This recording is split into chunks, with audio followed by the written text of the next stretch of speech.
Hello, my name is author Charles Mwewa, author of this book, Zambia Struggles of My People. In the last talk, I introduced the Livingstonia Mission Institute from Malawi. At that time, it was from Nyasaland. Now, the agitation for Zambia began at that institution. And as I'm speaking about Livingstonia Mission Institute, I'm also engineering what I had introduced as the most important factor that leads to anything that happens, whether politically or in social affairs. Theory.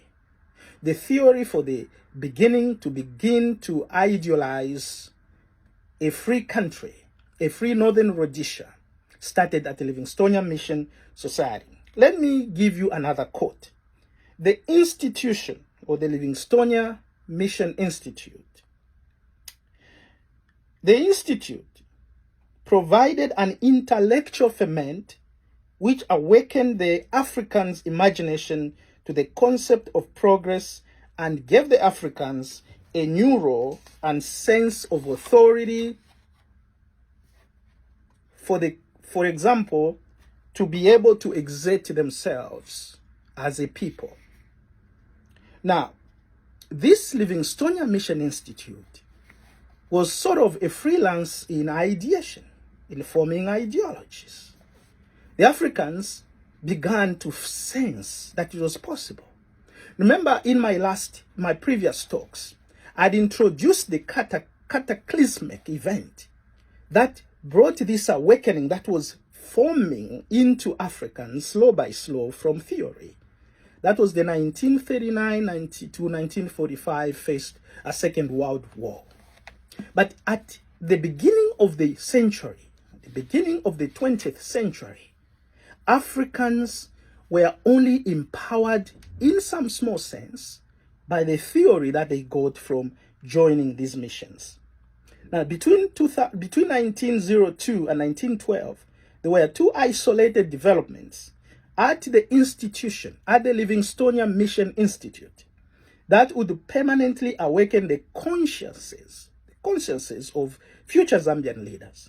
The first one was in 1902, there was a debating society formed at that institution.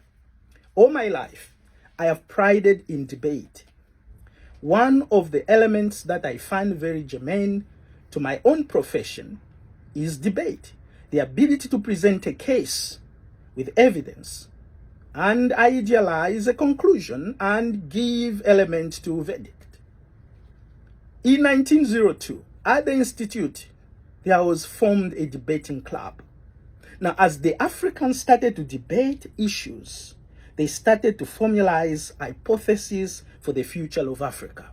In general, at the mission, students started to idealize a free Africa from white rule and from domination and from any amount of oppression. In June 1912, the Livingstonia News, that was the newspaper that was available at the Livingstonia Mission Institute, it carried a very important story from the United States of America. Now, it read, the Livingstonia News read, devoted 7 of its 16 pages were devoted to the report about the Tuskegee Conference on Negro advancement held in the United States of America. Now, when you talk about the Tuskegee, well, in many ways, it's because of the massacre that took place there that is based on debauchery and bigotry. However, there's a positivity to that, because out of those events surrounding Tuskegee, there was reason one, Dr. Booker Washington. Dr. Booker Washington. He had become very famous when he said, why should not some of the natives of this land, by the grace of God, follow the steps of the black people of America? Now, the history of Zambia is akin to the history of the United States in some way, isn't it? That those who took the reins and became popular are are less known than those who eventually inherited the booty, what these men and women are died for. But that is to be expected. In Zambia, it's the same. Booker's theories, Booker's activism in the United States lit a fire in Africa, especially among the men that would become Zambia's agitators for independence.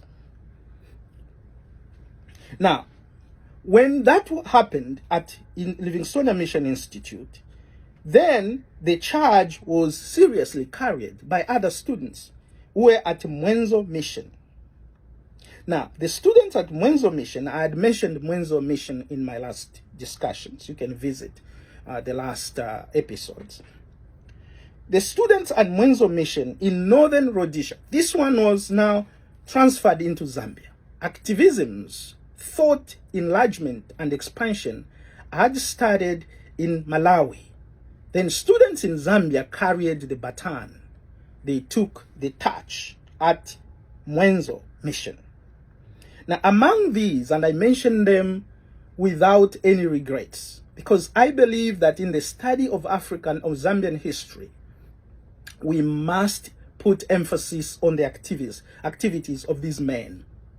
They wouldn't be in our history books sometimes because their effort is considered to have been quasi-political agitation. So we get those who agitated for independence, Kenneth Kaunda, Mainza Chona, Masaka Pwepwe, and others, as if they were the frontliners. But we forget about before that, the baton was passed to them by these thinking men, religious, devoted thinking men. Some of them included Donald Siwale. Donald Siwale, a very important man in the history of Zambia.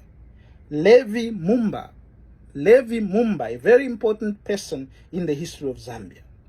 These two, for this time, to mention just the two of them, were instrumental in galvanizing the masses at Mwenzo School Mission into beginning to think like the Livingstonia Mission thinking students. They wanted to implement the thought. So they end up in 1912 to form what came to be known as the Mwenzo Association. Now this is happening in Zambia, not in Malawi. They formed the Mwenzo Association. Now they organized it in village setting, as I had mentioned in my previous talk. So the impact wasn't felt very much across the nation, and also they organized it in vernacular. That's why they didn't have very important impact. Now, when they considered, by 1940s, the consideration of how Zambia would produce democratically as well as politically in terms of independence were rooted in the thinking of these men. Because these men, including among them was also Edward Boti Manda, Donald Siwale, as well as David Kaunda. These were thinkers. Peter Sinkala and Hezekiah Nkonjera Kanonso. These men were the first thinking brains to idealize a free Zambia. They believed that in the future to come, they would tune up a nation. They were against the Europeans calling them boys. Remember, if you come from Zambia, you know that white people used to call Africans kaboy. Kaboy means a boy.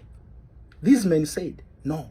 In 1912, 1916, 1918, they said no, we are not boys. That's why they want to rule us. They think we are kids. We don't have our own penchant for governance. I'll build on that in the next segment. And thank you for listening. Bye for now.